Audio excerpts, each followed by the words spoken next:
नमस्कार दोस्तों, 5 राज्यों में होने वाले विधानसभा चुनाव को लेकर बड़ा ओपिनियन पोल निकलकर सामने आया है। जी आपको बता दें, 5 राज्यों में सबसे कड़ा चुनावी टक्कर पश्चिम बंगाल में है। विधानसभा चुनाव होने से पहले पश्चिम बंगाल का 3 नया ओपिनियन पोल निकलकर सामने आया है, जिसमें भारतीय जनता पार्टी को करारा झटका लगता हुआ दिखाई दे रहा है। इस ओपिनियन पोल के मुताबिक एक बार फिर ममता बनर्जी वापसी कर सकती है। हालांकि बाकी 4 राज्यों का भी ओपिनियन पोल निकलकर सामने आया है, लेकिन आपको पहले बंगाल का ओपिनियन पोल बताएंगे, इसके बाद सभी 4 राज्यों के ओपिनियन पोल के बारे में बताएंगे कि यहाँ पर किसकी सरकार बन सकती है और किसकी जा सकती है। लेकिन इससे पहले आपको क्या लगता है, बंगाल में इस बार किसकी सरकार बनेगी? कमेंट कर जरूर बताएं।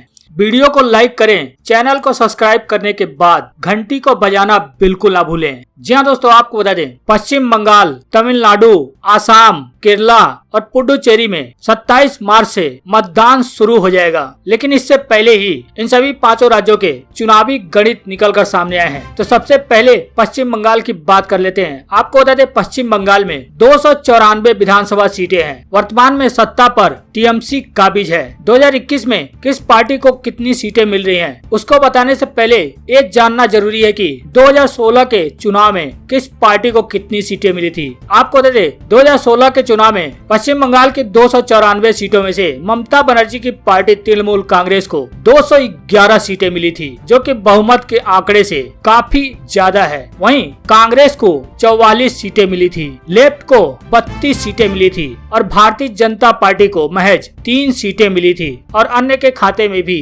4 सीटें गई थी। तो इस बार यानी 2021 में किस पार्टी को कितनी सीटें मिल सकती हैं, उसकी बात करें तो आपको बता दें, शाइनिंग इंडिया ने पश्चिम बंगाल के लिए ओपिनियन पोल किया है, जिसमें इसका सैंपल साइज 84,982 है। यह सर्वे 22 जनवरी से 14 मार्च के बीच किया गया है। शाइनिंग इंडिया के ओपिनियन पोल के मुताबिक इस बार बंगाल में तृणमूल कांग्रेस को लगभग 42% वोट शेयर जा सकता है। वहीं भारतीय जनता पार्टी को 35% लगभग वोट शेयर जा सकता है। कांग्रेस लेफ्ट गठबंधन को 15% वोट शेयर जा सकता है और अदर के खाते में 3% वोट शेयर जा सकता है। हालांकि लगभग 5% वोट शेयर किसके खाते में जाएगा, यह कुछ कहा नहीं जा सकता है। शाइनिंग इंडिया के मुताबिक बंगाल की कुल 294 विधानसभा सीटों में से ममता बनर्जी की पार्टी तृणमूल कांग्रेस को 168 से 11 प्लस माइनस सीटें खाते में जा सकती हैं। वहीं भारतीय जनता पार्टी के खाते में 294 सीटों में से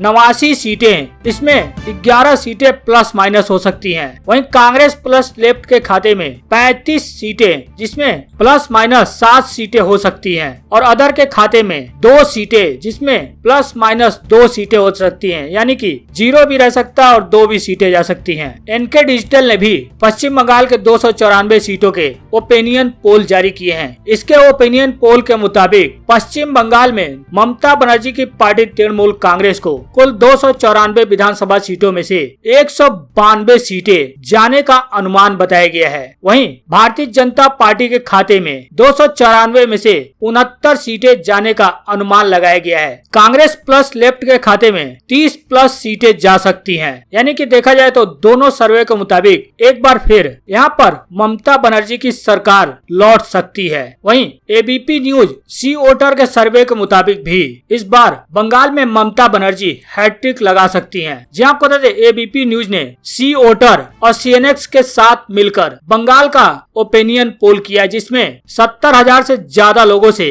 बात की गई है। उसमें जो नतीजे निकलकर सामने आए हैं, उसके मुताबिक बंगाल में एक बार फिर टीएमसी की सरकार बन सकती है। जी आपको बता दें, प्रदेश की कुल 294 विधानसभा सीटों में से टीएमसी के खाते में 150 से 166 सीटें जा सकती हैं। वहीं भारतीय जनता पार्टी के खाते में 98 से 114 सीटें जा सकती हैं। वहीं कांग्रेस प्लस लेफ्ट की बात करें तो कांग्रेस लेफ्ट गठबंधन के खाते में 294 में से 23 से 31 सीटें जा सकती हैं और अन्य के खाते में 3 से 5 सीटें जा सकती हैं। हालांकि तीनों सर्वे का जो तीनों ओपिनियन पोल हैं, उसका एवरेज भी निकाला जाए तो फिर भी भारतीय जनता पार्टी को यहाँ पर झटका लगता हुआ दिखाई दे रहा है। 148 के बहुमत से भी काफी आगे टीएमसी निकलती हुई दिखाई दे रही है। यानी कि देखा जाए तो इन तीनों सर्वे के मुताबिक टीएमसी एक बार फिर बंगाल में सरकार बना सकती है। लेकिन आपको क्या लगता है, आप कमेंट कर जरूर बताएं।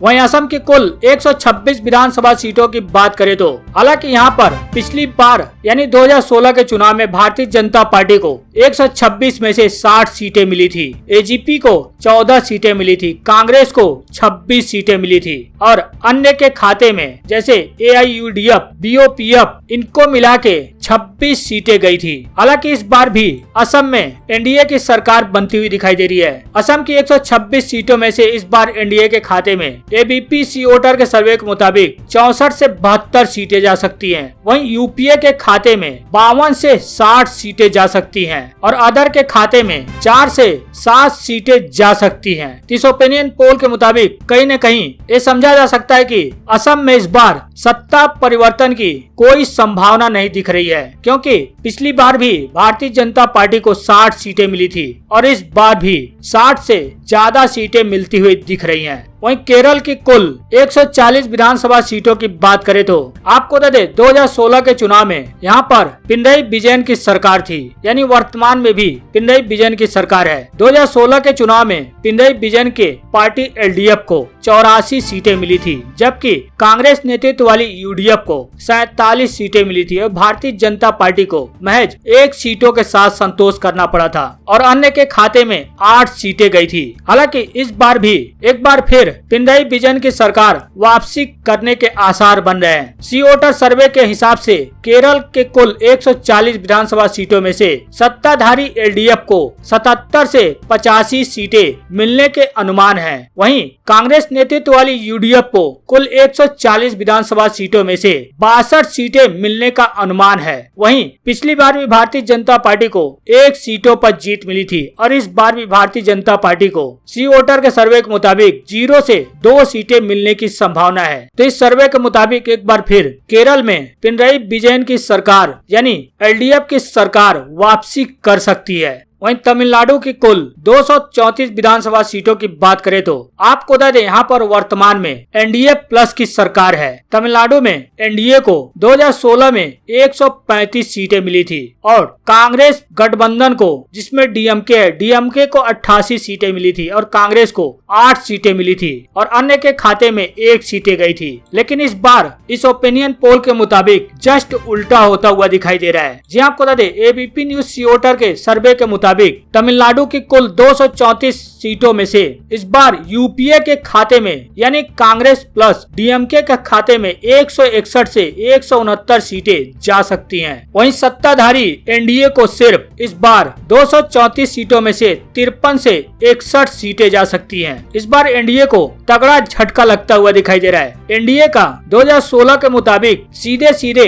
आधे से ज्यादा सीटें कम होती हुई नजर आ रही हैं। वहीं कमल हासन की पार्टी MNF को सिर्फ 2 से 6 सीटें मिल सकती हैं। वहीं अदर के खाते में 4 से 8 सीटें जा सकती हैं। इस सर्वे के मुताबिक देखा जाए तो कहीं न कहीं इस बार तमिलनाडु में सत्ता परिवर्तन हो सकता है, क्योंकि इस ओपिनियन पोल के मुताबिक सीधे सीधे 2016 के नतीजे पलटते हुए दिखाई दे रहे हैं। वहीं पुडुचेरी की कुल 30 विधानसभा सीटों की बात करें तो आपको बता दें 2016 के विधानसभा चुनाव में यूपीए गठबंधन ने विधानसभा चुनाव जीतकर सरकार बनाई थी। हालांकि चुनाव से 1.5 महीने पहले ही यहां पर कांग्रेस और DMK के 6 विधायकों के इस्तीफे के कारण यूपीए की सरकार गिर गई थी, जिसके बाद पुडुचेरी के मुख्यमंत्री ने भारतीय जनता पार्टी पर सरकार गिराने का आरोप लगाया था। बहरहाल इस बार के विधानसभा चुनाव में पुडुचेरी में किस पार्टी को कितनी सीटें मिल सकती है, तो आपको बता दें सी वोटर के सर्वे के मुताबिक पुडुचेरी की कुल 30 विधानसभा सीटों में से